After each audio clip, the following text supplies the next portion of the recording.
All right, welcome to lesson 2. Here we're going to define and determine absolute and local extrema by analyzing the critical points of a function algebraically and graphically. So we're going to continue to use the derivative of a function to tell some very interesting and important aspects of that original function. There are a couple new terms here, so make sure that you write them down both in your notes and in your definition in terms sheet. Alright, so go ahead and copy down the questions here and then sketch of the graph. By answering these questions and thinking about them, you'll actually be discovering the terms and the concepts that we're going to tackle in this lesson. So give it a good try and see what you can come up with.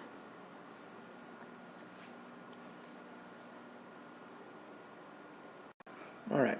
So let's start by looking at the graph of the function and thinking about what we talked about yesterday and today. We're looking at where the function is increasing and decreasing. And so as we start going through the graph, you notice, of course, that the function is decreasing. Continues decreasing. It looks as though there's a point where it flattens out, but then it continues decreasing again, so there's no really big change there. But there's a point here at x equals 5 where the function goes from decreasing to increasing. And that's a critical change, right? That's a big difference. So we think of this point, x equals 5, as being a place where there's a critical change happening. And what we can also notice is that the derivative at this point, in other words, the slope of the graph, is going to hit 0 right at this point, because that's the point where it's going from decreasing, and then the next point it's going to be increasing. And that should make sense, right? If you're going to go from moving to the right to moving to the left, there's got to be that point right at the instant you turn around where you're not moving at all. Interestingly, though, that's not the only point where the derivative is 0. So g prime of 5 we can say is 0, but also it appears as though when x is equal to 0, there's a point where the slope is 0 as well, where the function is perfectly flat. But what's different about this particular point and why it didn't make the critical change is that after that point it kept decreasing again. So there was no big, whoop-de-doo about that point because it was decreasing before and kept decreasing after. So it was kind of just like a little pause. If we go back to our example, if you're walking to the right and you stop for a split second and then you keep walking to the right, no one thinks of that as a really big deal, right? You're still moving in the same direction. So now we got to tie this together with where the function hits its lowest value or its minimum value. And just by looking at the graph, we can see that the lowest that the function ever gets, its minimum, is certainly at x equals 5. And why is it that there can't be any point that's lower than that? Well, if you think about it this way, the function is decreasing to the left. So it's been decreasing, and then to the right of this point, it's increasing. So there's no way that you could ever get any lower than this point right here, because it was decreasing just to the left of it. So that point's going to be a little higher, because it was on its way down. And just to the right of it, it's increasing, so that point just to the right of it will still be a little higher. And so this is what's called a minimum value, right? Notice, of course, that there was no real minimum value here because the function kept decreasing past it. What about maximum values? Well, there's one that really jumps out, and that's the point right over here at the end of the function. Certainly, the function never reaches a higher value than it does right here. So we call this what's called an absolute maximum, meaning that there's no other point that is greater than that value. But you wouldn't be totally wrong in saying that this other endpoint seems to be kind of a maximum in its own right, in that local area, right, just to the left or to the right of this point, you're not finding a higher value. Now, obviously we've cut the graph off here, so we wouldn't think about going to the right, but anywhere just to the left is going to be less than this point. So this is what's called a local maximum. Within its location, any point just to the left of it is going to be less than that value. However, it's not greater than the absolute maximum, as we can see just by looking at the graph. So what you've actually discovered here are the critical points of a function, what they are, the characteristics of a critical point, and also kind of how they tie into a maximum and minimum value of the function. So what we're going to do is start defining these key terms and using them to really make sense of what's happening for a lot of different function types. All right, so one of the things that we noticed in that example was where the critical change occurred in the graph. And I use the word critical for a reason, because we have what's called a critical point. And we we define a critical point in this way. Let f be a function and c be a point in its domain. So that's just any x value for which the function f is defined. That value c is a critical point of f if one of the two things is true. F prime of c is equal to 0. In other words, the derivative at that point is 0, just as we saw in that example. Or f prime of c is undefined. And these critical points are going to be very, very useful because they're going to allow us to tell some key characteristics of our function. So let's actually look at the same example that we just did, but now we're going to use the actual equation of that particular graph to determine the critical points so that we can kind of connect the change that we saw to the value of the derivative. All right, this is the situation that we just looked at, and here's the actual definition, the algebraic definition of the function. It's 3x to the fourth minus 20x to the third plus 17.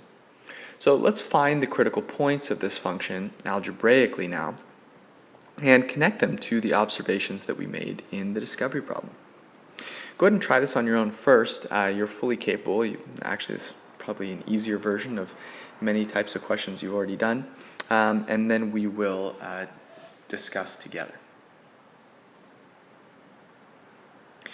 All right, so if I want to find the critical points of a function, I know that's where the derivative is either equal to 0 or is undefined. So the first thing that I need to do is I need to actually find the derivative. And so when I'm finding the critical points, the first step is going to be to find the derivative, g prime. And this can be done easily using the sum/difference rule and then using the power rule for each term. So I'm going to have 12x to the third minus 60x squared. And of course the derivative of a constant is 0, so that's it. Now I'm looking for where the derivative is equal to 0 or undefined. Let's start with equal to 0. That's kind of the more common situation that we'll run into. So the second thing that we're going to do, we're going to set the function equal to 0, set the derivative equal to 0.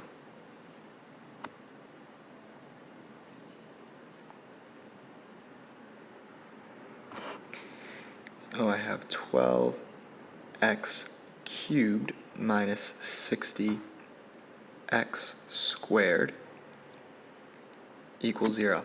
Now, as I've talked about previously, when I have a situation where I'm solving for some expression set equal to 0, it's easiest to try and factor the function. The reason that is that if I can write this expression in terms of things being multiplied together, then when I set it equal to 0, I have a very nice situation that arises, which is that if 2 things are multiplied, 3 things are multiplied, however many things are multiplied together to equal 0, one of those things has to be 0. And so I can just go by process of elimination through each factor, find what makes that particular factor 0, and by doing so then find what makes the overall function equal to 0 by using all of those different possibilities. So to factor this, we can actually factor out a 12, 5 times 12 is 60, and an x squared from both of my terms. And so I'll end up with 12x squared times x minus 5 equals 0. So now I'm ready to go ahead and solve for the particular x values. And this is pretty easy here. either x will be equal to 0 or x equals 5. Those are going to be the two values that make my derivative equal to 0, since they will make each term equal to 0. Okay, so these are critical points. These are the points where the derivative f prime of c is equal to 0, and these actually have a special name. These are called stationary points.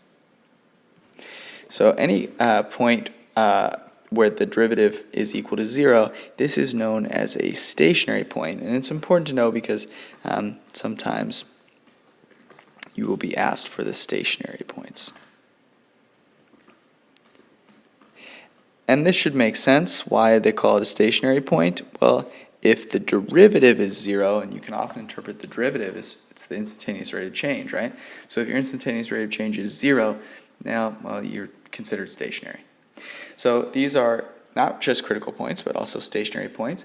And last but not least, we need to find any points where the derivative is undefined, but f prime is always defined, so there's never a place where f prime is undefined. So I can say f prime is never undefined. Okay. Now, using these, let me go ahead and circle the critical points. These are my critical points. Taking a look at the critical points, I can see that they relate very clearly to a couple of points that I just considered as being quite critical. One of which happened to be the value that was the lowest value that the function had, the minimum value.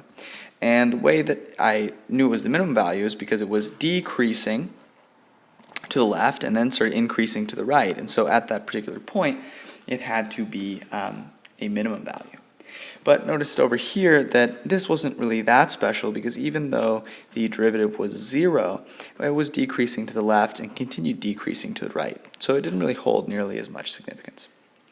So now we kind of have a grasp of where some special points might lie, and now it's time to clearly define what these special points or extreme values, minimums, maximums, what exactly they are. Okay, so these maximum and minimum values that we've been talking about are what are called extrema, and those are the extreme values of a function. This is plural, so when you say extrema, you're talking about the extreme values of a function. Extremum, which would be extremum, is a singular extreme value of a function.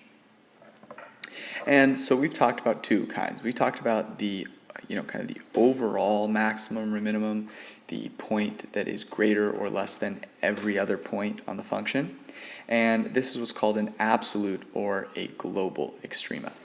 And of course, you could have two versions, right? You could have a global maximum or an absolute maximum. And that, of course, would be the point that is above all other points on your function. And a minimum, of course, would be less than any other point. And so that's pretty much exactly how we define it. Let f be a function with domain D, and this is just a way of abbreviating the domain, so that I don't have to write domain over and over again, and the domain is just the specific x values for which the function is defined. Then f has an absolute max or global max at x equals c if and only if f of c, or the value of the function at c, is greater than or equal to f of x, or the value of the function at x, for all x in the domain. And that should make sense. This is just saying that the value of the function when you plug in c is greater than every other value out there, or at least equal to, and that would make it the absolute maximum value. And of course, this means f of c is the absolute maximum value of f. Absolute minimum is pretty much defined the same way. The absolute or global minimum value at x equals c if and only if f of c is less than or equal to f of x for all x in the domain. And if this is the case, then f of c is called the absolute minimum value of f. that should make sense. It's really not a very complicated definition. And I think these are really the easiest to understand. So now let's talk about relative or local extrema. Okay, so relative or local extrema, singular would be extremum. And this is what we talked about in that problem where there was that endpoint on the right that was a kind of a maximum in that it was greater than any other point next to it, but it wasn't overall the greatest value that you had for your function. And so this is called relative or local because we're restricting it to just around that particular value. So let f be a function with domain D. Then f has a relative or local maximum at x equals c if and only if f of c is the largest value of f near c. Meaning if you were looking at points right to the left of the c of c and points right to the right, they would both be less than this particular value. And the mathematical way of writing that is that f of c is greater than or equal to f of x for all x in an open interval containing c. And what this means, an open interval containing c, just means that you have some little interval around that point. It can be as small as you want, but it just has to contain c. And within that little interval, to the that little tiny interval to the left or the right, f of c has to be the highest point, which really just means you can't have another higher point right next to it, either to the left or to the right. Okay? F could have a relative or local minimum at x equals c if and only if f of c is the smallest value of f near c. So mathematically, the way we write that is that f of c is less than or equal to f of x for all x in an open interval containing c. Now, a couple things to talk about. The first is that you can have multiple relative or local maximum or minimum. And the way that we say minimum plural, so this would be a relative maximum, would be a singular one, but you could have what's called you could have many relative maximums or maxima. And so you will see that used in questions on AP tests. And we'll take a look at an example here in just a second. But these are definitions that you just, are pretty straightforward, but you want to always make sure you have completely memorized because this is a very key characteristic and component of a function that will lend itself very useful when applied to real life situations. So let's go ahead and take a look at an example here. All right, so here are some examples of extreme values or extrema. This is actually from page 195 in your book, so if you need, you can go take a look at it there, or you can just copy it down into your notes. I think this is a really good depiction of the different possibilities. Let's start with the absolute extrema. So the absolute minimum of this function occurs here at x equals a, and that's because there's no other place along the graph that hits a smaller value than it does here at a. So f of a would be the absolute minimum value. There's an absolute maximum value here at x equals d, and that's because there's no place anywhere else along the function that has a greater value than the value of the function at d, or f of d. So f of d is the global maximum, or absolute maximum. Well, let's talk about the local ones, because I think those are the ones that are sometimes confusing. But it really shouldn't be. So here's a local maximum at x equals c, and here's what this means. There's no greater value of f nearby, meaning if you went just to the left and just to the right, you'd be incapable of finding a value that's greater than right there at c. And so when we talk about that open interval, or we say near c, it's a really broad statement. It's meant to be, and it's just saying that anywhere just to the left and anywhere just to the right does not have a greater value. So that open interval, you could think of that being like, as close to the left and as close to the right, as long as it contains c, you could make it really close. And that's a sufficient test, because that's just saying there's no possible way for you to get a greater value in that neighborhood or locally. Of course, it's not the maximum, the absolute maximum, because there is one place that it has an overall greater value, and that's over here. All right, the local minimum is the exact same idea. It occurs here at x equals e, and I can see this is a local minimum because in this neighborhood around e, there is no place that will have a smaller value than exactly at x equals e. Okay, so f of e would be a local minimum value. And of course, what that means is that the absolute minimum and maximum are also local minimum and maximum. And that should make sense. If it's overall the absolute value, the absolute greatest value, then of course within its little neighborhood it's going to be the greatest value. Similarly with the minimum. This right endpoint is another local minimum, and that's because there's no smaller value of f nearby. Now it seems like there should be one, right? But the function is cut off here, and that's why talking about the domain is so important.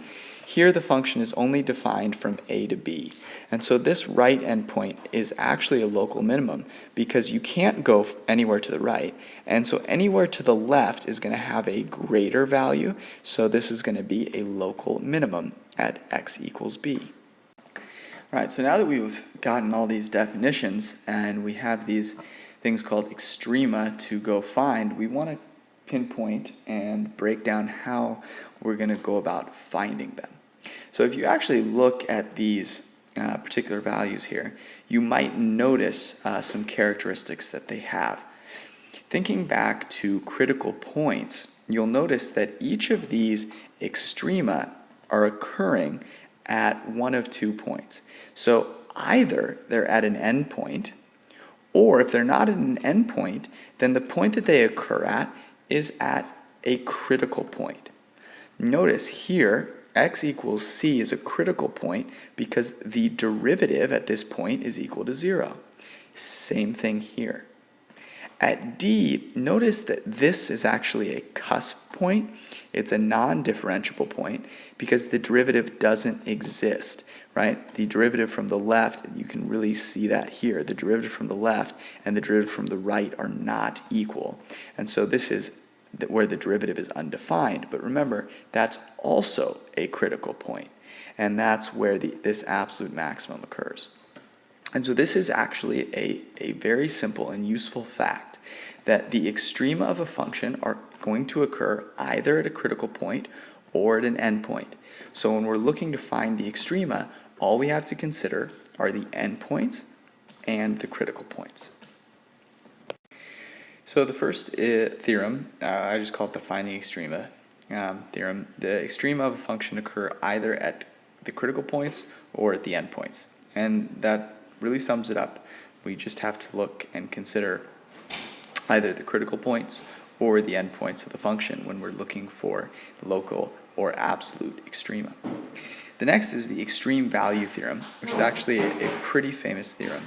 And it says this: if f is continuous on a closed interval from a to b, then f has both a maximum and a minimum value on the interval. And that means an overall or global maximum or minimum value on the interval. And a couple of key points here. This isn't quite as helpful as it may seem at first.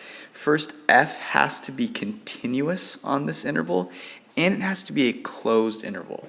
So there are some functions which are continuous but on an open interval, and that would mean not including a and not including b, or one or the other. And there, this theorem doesn't hold. So it's in a very unique situation. But if you have a continuous function on a closed interval from a to b, then that function is going to have a maximum and a minimum value on that interval. So that's just an important thing to remember in case you're ever asked, look at this continuous function on a closed interval, what has to be true? Well, it has to have a maximum and a minimum value on that interval. All right, so let's take a look at a problem. We're going to find the absolute extrema of f on the interval, closed interval, from -2 to 3. And the function here is x to the 2/3. Now, we want to have a really succinct and efficient protocol for finding the absolute extrema of a function. And we're actually going to kind of build and mold this this protocol over the next couple of lessons. So the way that we go about finding the extrema here might be a little different than how you'll do it in 2 to 3 days, but we want to have a really good conceptual understanding of what extrema are, and I think graphical representations are the best way to do that. So for now, let's graph the functions on the interval that we're considering, and just looking at the graph, actually we can have an estimate, a really clear idea of what the, in this case, the absolute extrema of f are going to be. So let's start with that. You can go ahead and graph this on your calculator, and you should make sure that the window that you look at is from -2 to 3, so that you aren't considering too much of the function. So here's the graph of the function, and when I have the graph, I want to locate the absolute extrema on the graph, and then consider what type of a point that will occur at, and then actually go look at it algebraically, or analytically, if you will. So notice here, if I'm considering only the critical points and the endpoints, those are the only places I need to look, I look at the endpoints and I can see, well, the right endpoint really looks like the absolute maximum. There is no other point that's going to be as large as the endpoint to the right, which would occur at 3. And if I'm looking for a minimum value, that absolute minimum seems to occur at 0. Now, you might say for a second, oh, this is where the derivative is 0, but it's not. This is a cusp point, and so this is going to be actually where the derivative is undefined. So now we can go ahead and find the critical points of our function and use those critical points and the endpoints to actually find those specific values. So remember, to find the critical points, we're going to find the derivative of f. And so here we can use the power rule. So it'll be 2/3 x to the, and now we're subtracting 1, so to the -1/3. And then of course I can rewrite this so that there is a positive exponent. So this will be 2/3 times 1 over x to the 1/3. And then I can combine those, and of course x to the 1/3 is just the cube root of x. So it'll be 2 over 3 and the cube root of x. Okay, so that's the derivative. And now I'm finding where the derivative is equal to 0, those would be the stationary points, and also where the derivative is undefined. Well, is there anything that could make this equal to 0? And remember, for a fraction to be equal to 0, we need the numerator to be 0. But that's never going to happen. So f prime is never 0. F prime is never equal to 0. But there is a place where the derivative is going to be undefined. Where would that be? So for something to be undefined, that means the denominator will be 0. Well, if you take the cube root of 0, you get 0. 3 times 0 is 0. So f prime is undefined at x equals 0. And so that's going to be my critical point. Okay, x equals 0. And of course, that's what we were expecting when we looked at our graph. That's why looking at the graph is so important. That way you'll be expecting to see this value. So now we have the critical points. Now, we only need to consider, to find the absolute extrema, we only need to consider the critical points, which is x equals 0, and the end points. Okay? So we're actually going to find, we want the absolute extrema, right? We want to know what that particular value is. So now that we know that the critical point is at x equals 0, we want to find the value of the function at x equals 0, and we want to find the value of the function at the endpoints. And I've abbreviated a little bit there, CP for critical point and EP for endpoint. So let's evaluate the function at 0 first. So f of 0, well, if I take 0 and raise it to the 2/3, I get 0. And now I can evaluate it at the endpoints as well. So at -2, we'll have negative 2 to the 2/3 power.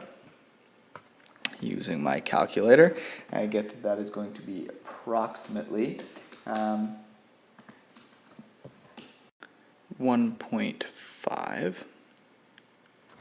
And then f of 3, which is going to be 3 to the 2/3.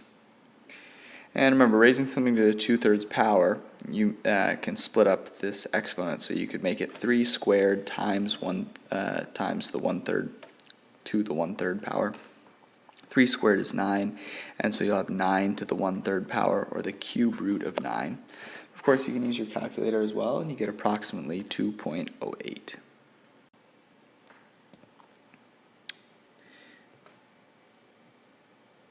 Alright, 2 there. Alright, so I can see here clearly that I have an absolute minimum. That is the lowest value that my function takes on, and that occurs at 0. And absolute maximum, and that's 2.08, and that occurs at 3. So absolute minimum at 0, absolute maximum at 3. Those are the values of the absolute minimum and absolute max. But at negative 2, I have a local or a relative maximum. And the way that I can tell that I have a relative maximum is by looking at the graph. I can see that this point is going to be greater than any point in its neighborhood. And so the question asked only for the absolute extrema. But we can go ahead and just mark down what all of them are, just so you have it for future reference. Alright, so there we have it, and of course the answer to this question would be the absolute minimum values and the absolute maximum values. Alright, at this point, go complete homework assignment 4.02 on your Math Excel account. So remember that you're going to show all work in your notebook, and then you can enter your answer into the computer so that I can prepare for the lesson tomorrow as best possible.